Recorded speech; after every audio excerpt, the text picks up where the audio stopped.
검찰이 이정석 수사 쇼를 하고 있습니다. 그러니까 강제 수사에 들어갔죠. 그러니까 이걸 뭐 예고하고 한 게 아니라 갑자기 어저께 확 시작을 했는데 네. 이게 왜 그렇게 됐느냐라는 분석들이 나오고 있습니다. 강력한 제보자가 스스로 자기 자신의 정체를 드러내셨기 때문이죠. 자, 기사 보겠습니다. 네, 검찰이 이정섭 수원지검 2차장 검사에 대해 인사조처와 함께 첫 강제 수사에 나섰는데요. 수사쇼라는 비난이 일고 있습니다. 그래서 민주당 검찰독재 정치탄압대책위원회가 입장문을 내고 탄핵이 거론되자 이정섭 검사의 살 길을 찾아주기 위해 검찰이 수사쇼를 벌이고 있는 것 아닌지 의심스럽다면서 이정섭 검사의 상관인 신봉수 수원지검장이 국감장에서 비리검사를 비호하더니 이제와 뒤늦은 압수수색으로 증거인멸할 시간만 벌어준 것 아니냐고 했습니다.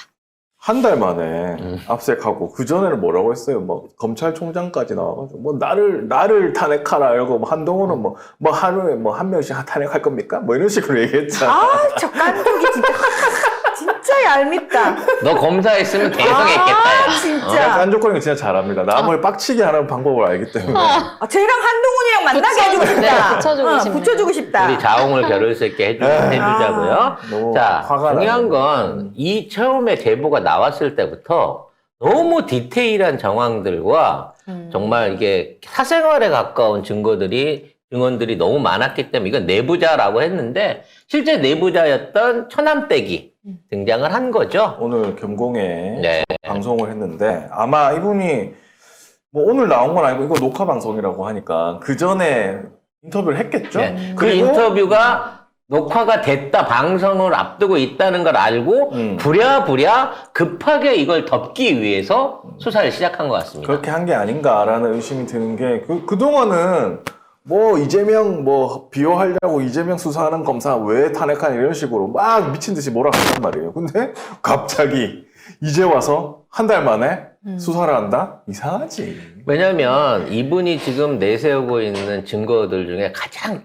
큰 문제가 증거가 명확한 게 아니고요. 6번 이상 제출한 증거를 검찰과 경찰이 없애거나 덮어버렸다는 거예요.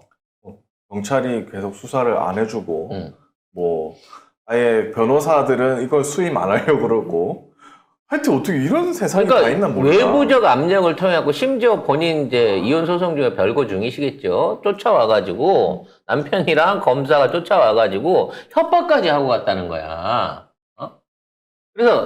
그래서 이제 온갖 협박질을 다 하다가 결국은 이게 안 되겠구나 싶으니까 이제 와서는 이 사람을 다른 데다 발령을 했어. 사실 이거는 직무정지를 시켜야 돼. 직무정지를 시켜놓은 상태에서 구속이든 불구속이든 수사가 들어가야 되는데 일단 보직을 바꾼 거예요.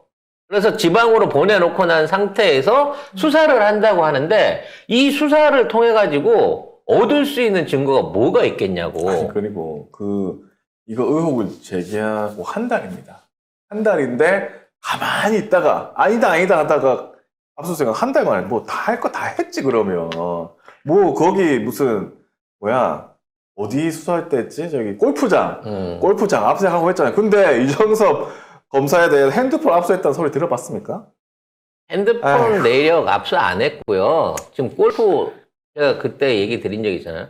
골프장 압수했으면 그 안에서 접대받은 애들 명단, 그거 나오면 명단 화려할 거다. 아마 대한민국에 차장이나 부장자 붙은 검사 새끼들 치고 거기 가서 공짜 골프 안 친 놈 없을 거고 걔랑 같이 쳤던 기업인들이나 정치인이 있다고 치면 필히 뭔가 야료가 없을 리가 없다는 거예요.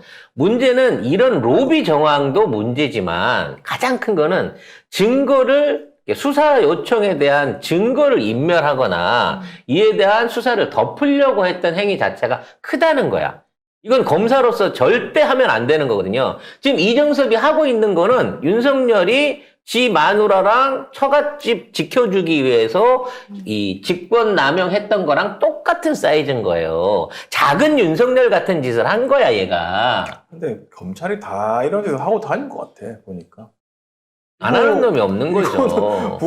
이 무서운 줄 알고 아니 경찰에까지 영향력을 행사할 정도면 도대체 어떤 삶을 살아온 거예요 도대체? 이 새끼가 그 검사 아, 백을 믿고 뭐 직원들 신원 조사하는 거 뭐 그거는 그렇다고 쳐. 그것도 불법이에요. 아니, 당연히 불법인데 마약을 해놓고 이게 뭐 대마라고 합시다. 일단 대마를 해놓고 현장에서 적발이 됐는데도 불구하고 현행범을 안 잡아간 거예요, 경찰이. 경찰을 돌려보낼 수가 있어, 세상에. 심지어 마약에 취한 정황 하에서 본인뿐만 아니라 장모님까지 폭행을 했다고 하잖아요. 그러면 사실 이거는 무조건 그 특수약물에 의한 특수폭행으로 인해갖고 무조건 구속돼가지고 수사를 받거나 격리가 돼야 되는 상황인 건데 전혀 그런 게 없다는 얘기입니다. 그리고 지금 알려져 있는 거는데 대마에 관한 정황만 있지만 제가 그 말씀을 드린 적이 있는데 대마는 약간 마취제에 가까운 성분을 띠고 있기 때문에 대마에 중독이 되면 사람이 늘어져요. 근데 그렇게 되기 때문에 대마에 취하는 폭행하는 경우는 없습니다. 대마의 환각성이 떨어지니까 거기에 각성제 계열, 암페타민 계열의 각성제 계열 마약을 해야 애가 눈이 돌아요. 그래서 폭력적이 되는 거거든요. 저는 얘 약물 검사 했으면 제대로 약물 검사 했다고 하면 대마가 나오는 게 아니라 오히려 앰페타민 계열의 다른 마약이 나왔을 거라고 저는 생각을 해요. 그리고 거기에다가 지금 문제가 되고 있는 게 하나 더 있죠. 그 이정섭 검사가 자신이 수사했던 재벌그룹 부회장으로부터 접대를 받았잖아. 리조트 접대까지 받았다. 우연히 폐쇄된 스키장을 갔더니 불이 환하게 켜 있으면서 연회석이 준비돼 있었어. 그래서 아는 분이네? 라고 했더니 아이고 오신 김에 놀다 가셔요. 그러면서 이 사람을 위해서 스키 리조트 하나를 통째로 빌려줬다는 거 아니야. 오늘 코로나 시국에 아침에 나온 이 제보자분이 그 재벌그룹 부회장을 뭐뭐 아저씨라고도 불렀고 자기가 소개팅까지 해줬잖아요. 그러면 얼마나 잘 아는 사람일 거야. 소개팅? 그러면 이게 수사를 하고 이 사람하고 이렇게 된다 아니면 이 사람 가까워서 수사를 하여튼 이게 부적절하잖아요 이게. 그러니까 일단 이 상황에서 검사를 빼돌려 놓은 상황에서 아마 제 생각이지만 이 강미전 씨 관련해가지고 또 엄청나게 언론들이 두들겨 댈 거예요. 돈 그렇지. 보고 인터뷰를 했네, 뭐 이혼하려고 돈 위자료 더 받으려고 지금 방송을 이용하네, 뭐 이딴 식으로 해가지고 또 메신저 때려잡기를 할 겁니다. 근데 거기에 흔들리면 안 돼. 중요한 건 세 포인트. 일단 검사랑 그것도 이상한 거야. 검사랑 친하다는 이유만으로 모든 조사와 검사를 안 받았고 심지어 신고까지 덮은 정황. 그 서초경찰서도 저는 조사해야 된다고 봐요. 당연히 거기 해야죠. 수사관들 다 책임져야 된다고 봅니다. 이때까지 안 한 것들. 그리고 이거를 갖다가 조사하는 과정 중에 검사가 이런 방식으로 본인의 어떤 직위를 이용해가지고 봐줄 거 봐주고 경찰이나 주변 기관들한테 압력 넣어갖고 수사 못하게 하고 이런 정황들을 윤석열의 집안하고 연계시켜가지고 이걸 같이 공론화를 해야 돼요. 단순하게 이정섭이라는 놈 한 놈만 때려잡을 게 아니라 이런 짓을 검사들이 다 하고 있는데 제일 심하게 하고 있는 놈은 윤석열이었다라는 점을 부각을 해야 된다는 거예요. 수서경찰서인가요? 아무튼. 네, 수서경찰서였고요. 근데 원래 예전에 한번 말씀드리지 않았나요? 검사들이 우리나라가 유일하게 그 국제사회에서 유일하게 거의 기소권과 수사권을 독점하고 있는 조직이다 보니까 돈 있는 집. 근데 이제 보통 우리나라에서 흔히 이제 돈을 벌었는데 정상적인 방법으로 번 사람보다는 비정상적으로 번 사람들이 워낙 많고 그것도 그걸 통해서 돈을 벌어야 된다고 생각하는 사람들이 많다 보니까 그렇게 구린구석이 많은 집안에서는 검사 사위를 하나 드리는 거죠. 그리고 그 검사 입장에서는 본인이 그 처갓집의 재력을 이용해가지고 뭐 밑에 사람들을 부리는데 자기가 돈을 얼마든지 갖다 쓸 수 있는 상황이면 훨씬 역량을 인정받는다는 거예요. 검사 사회에서는. 그러다 보니까 그런 식의 돈 많은 쪽과 이 검사들 간에 결탁이 워낙 많이 이루어졌었고 우리가 지금 그걸 워낙 많이 보고 있는 상황이잖아요. 그중에 한 케이스가 이정섭일 뿐이고 그중에 가장 성공한 케이스가 한동훈인 거예요. 한동훈이를 지금에 있는 그 그 3대째 그 법조계 집안하고 연결시킨 게 조남욱 회장이라는 거 아닙니까? 근데 결과적으로 얘 사위 들이면 우리가 얘 밀어서 앞으로 뭣도 만들고 할 거야. 우병우도 그 케이스예요. 그 우병우도 그 케이스예요. 그래서 그런 애들은 일단 결혼하는 순간 일종의 평생 계약이 종신 계약이 맺어져 버리는 거예요. 그냥 앞으로 돈 있는 애들 아니면 우리 처갓집에서 찍어준 일들 해결하는 걸로 그렇지. 내 직무는 내 거기에 있는 거고 그걸로 생겨서 만들어진 모든 이권은 전부 다 그쪽 집안 거지만 그쪽 집안의 또 로비와 재산으로 해갖고 나는 이 바닥에서 대가리까지 간다. 이걸로 해가지고 지금까지 이 카르텔이 이루어져 왔던 거고 사실 그중에 끼지도 못하는 게 윤석열이었다는 거지. 그렇지. 그렇죠. 그런 거였고, 그 다음에, 뭐 저는 주변에 아나운서 애들이 워낙 검사들하고 결혼을 많이 했거든요. 예. 얼마나 지금 소화리를 하고 계실까? 음. 모든 검사가 그렇다는 건 아닙니다. 아니죠. 예. 하지만 조건부로 이따위의 결혼이 아닌 흥정을 했던 놈들의 말로는 다 이 길로 가는 거예요. 거래네, 거래. 네. 거의. 왜냐면 자기는 불법으로 탈법한 일을 만들어주는 거를 사명으로 해서 일을 하는 거고 그에 대한 대가를 받아서 돈도 벌고 승진도 하고 높은 자리로 가려고 하는 것들이 지금 검찰 안에서 주요 요직들을 다 차지하고 있고 지들끼리 끈끈이 계속해서 이족들을 단단하게 만들어가고 있다는 거예요. 성렬이는 사실 대택이 덮어주려고, 아니면 검찰 안에서 여러 놈 뇌물죄로 날아가게 생겼으니까, 아크로비스타 들락거리던 놈들이 한둘이 아니니까, 그거 덮으려고, 건의를 쉽게 말해서 떠 안았다가, 지금은 그 건의한테 떠 밀려갖고 지금 이치 와 있는 거 아니겠습니까? 돌이켜놓고 보면. 결과적으로 검사 애들은 그냥 장기판의 말이에요. 시키는 대로 하는 겁니다. 그렇지. 얘네들이 할 수 있는 건 그거밖에 없어. 이거 처리해. 그러면, 알겠습니다. 이거 처리하고. 못하면 잘리는 거예요. 이혼당하는 거야. 얘가 만약, 아이고, 천암, 나 그거는 못 해주지. 나 그럼 목나라가 하는 순간, 알았어. 야, 지원 다 끊고 차 뺐고, 생활비 주지 마. 그리고 너도 이혼해. 다른 검사 찾아. 이 꼴 나는 거예요. 이게 사는 게 아니네요. 이게 드라마가 현실이라니까. 왜 그렇게 살아? 현실. 왜 그렇게 사냐고요? 그렇게 살아도 수두를 빽빽해. 그런 걸 동경하는 정신 넉나간 새끼들도 있어요. 그러니까 우리가 끊임없이 정의를 부르짖고 이런 것들 비판하면서 바로잡아야 된다고 하는 얘기가 뭐겠습니까? 어느 순간 우리 아이들이 엄마 나도 볼케이노 같은 데 가고 싶어요. 저도 그렇게 해서 연구를 저도 건이처럼 돌려 깎아가지고 검사한테 시집 가서 나중에 대통령 영부인이 되고 싶어요. 그런 세상은 만들면 안 되잖아요.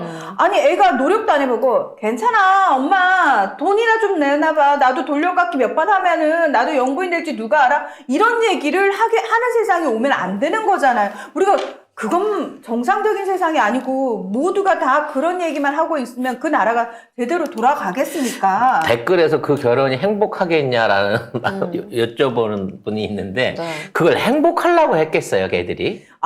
예? 제 진짜 적나라한 얘기 하나 해드릴까요? 우리 생각에, 야, 진짜 내가 더러워서 나는 그런데 결혼 안 한다, 시집 안 간다, 이런 얘기 하잖아요. 아니에요. 얘네들은 그냥 그게 좋은 거예요. 뭐라고 생각하냐면 어차피 더러운 직장 생활을 하느니 내가 그냥 시부모를 직장 창사처럼 생각하면서 거기서 던져두는 돈 받으면서 1년에 한 두세 번 열 받고 그 다음에 그걸로 플렉스하고 백화점 가서 플렉스하고 피부과 평소 다니고 외제차 끌고 다니고 나 누구 집 며느리야 또는 누구 집 와이프야 요 정도 선에서 그래 속이 썩어든 문드러지든 겉에서 봤을 때 난 화려하니까 그리고 어차피 직장 생활 다니면서 월급금 몇 푼 아유 짜다리 뭘 그건 나 별로 필요 없거든 그러면서 맨날 스트레스 받으면서 일에 파묻혀 있는 아나운서 애들 보면서 능력 없는 것들 아유 왜 그러고 사니 그냥 그런 애들인 거예요. 그냥 그런 선택을 하는 애들은 그냥 그 삶이 행복하다고 생각하는 애들이에요. 우리가 왜 그런 선택을 했어요? 라는 눈으로 볼 이유가 하나도 없어요. 그냥 끼리끼리 만나는 그럼 겁니다. 반대로 검사도 그런 식으로 간다? 그럼. 당연합니다. 그러니까 끼리끼리 만나는 거예요. 지금 한동훈 부인이 갑자기 풀매하고 왕뚜껑 빈 박스 들면서 인사할 이렇게 왕뚜껑을 들었더라고. 그러니까 왕뚜껑 빈 박스 들면서 거기에서 사진 찍히고 있잖아. 그게 뭐 진정으로 남편을 내조하기 위해서 장관 부인으로서의 의무를 다하기 위해서 개콩이나 그럴 리가 있겠냐고. 결과적으로 남편이 지역구 나오는데 거기 맞춰가지고 거기서 한 조력 하려고 지금 하고 그리고 있는 거예요. 어차피 그거 이용해가지고 본인도 그거 누리는 거예요. 같이 그 권력을 같이 누리는 거예요. 그냥 다 끼리끼리예요. 그러니까 동업을 하고 있는 거지 사랑을 맞아요. 하고 있는 게 아니라고. 맞아요. 그리고 우리가 이 나이쯤 되니까 이제 보입디다. 늘 어떤 기로에서 선택을 하는 패턴을 보면 그 패턴이 다 똑같더라는 거예요. 늘 그렇게 난 모르겠고 난 이기적이고 지금 당장 나한테 달콤한 게 좋은 선택을 하던 애들은 늘 그 선택을 하더라는 거예요. 그래서 알렉스 어멈의 등장을 봤을 때 한동훈의 출마 지역구는 강남, 갑이나 을이 될 가능성이 높다. 아, 왕뚜껑 합성이래요, 또. 그거 합성이래요? 뚜껑이라서 합성을 해줬구나. 사람들이 참 재치덩어리. 예. 아무튼 가짜 뉴스는 아니고요. 아무튼 한 장관 부인이 나타나서 저걸 하고 있는 거는 실제적으로 한동훈의 지역구 출마가 임박했다는 거고요. 네. 지금 나가기만 하면 아주 그냥 셀럽이에요. 거기 나가겠다는 사람이 줄을 서 있잖아. 변희재부터 시작해가지고 대구에. 대구에 있는 우리 저기 선생님부터 시작해가지고 거기 나가고 싶어하는 사람이 많아요. 나도 돈만 있으면 나가고 싶어. 그쪽 지역구에 가서. 작가님은 안 됩니다. 왜? 작가님은 그러니 큰일 납니다. 예 이분은 당선되다고 나가는 게 아니라 아니 털림이 그러다가 안 돼. 틀려요. 통장 안 돼. TV 채널도 없어져. 그럼 우리는 열심히 방송을 통해 가지고 출마만 해주시면 낙선 운동은 저희가 책임지고 해드리도록 하겠습니다. 그리고 우리도 이제 수준이 높아졌잖아요. 나와가지고 뭐 이런 거 몇 번 폭로한다고 해서 덜컥 우리 편이야라고 믿으시면 안 되는 거 아시죠? 네. 예. 관련해서 한동훈이 앞으로 어떻게 윤석열과 그 정계 진출하게 된다고 치면 비대위원장이 되거나 선대위원장이 된다고 치면 저희는 이제 예고했어요. 준석이랑 같이 성렬이 털어먹어갖고 선거 이기려고 할 거라는 예상을 하고 있는데 그날이 빨리 왔으면 좋겠어요. 이왕이면 건희하고 성렬이가 한동훈 손에 작살나는 꼴을 보고 싶습니다.